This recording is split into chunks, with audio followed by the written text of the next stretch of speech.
MCAs e kaunti ma Nyandarua koro wacho ni pod gine tok jalup jatend piny Rigathi Gachagua kotelnegi kod jatend kweth mathoth e migosi Mwangi Nyaga.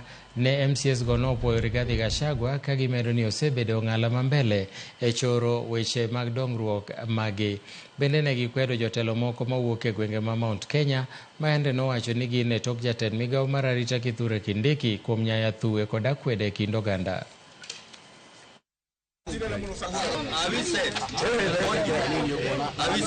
That the members of County Assembly of Nyandarua, we were not invited to the said meeting and we were not aware of any such meeting happening yesterday, and as such did not attend nor participate in the said meeting. That too, that even if we as the representatives of the people of Nyandarua were invited, we would have fronted a different agenda.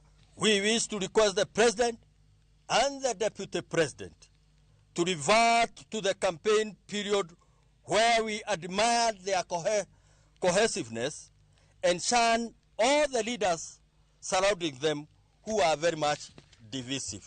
We voted the President and the Deputy President on one ballot. If somebody thinks of an impeachment, he should similarly think in the same direction.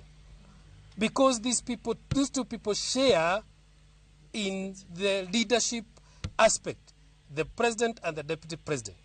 The mountain is united. We are not going to be coerced. Ile kitu tutaambia rais ni kwamba tunataka maendeleo na acha kudanganywa na Faith wa elimu Getao, Kimani Ichung'wah, Mwangi Kiojori. Hawa ni watu wamekataliwa na raia. Watu wanauliza uchaguzi itafika lini, wapelekwe nyumbani.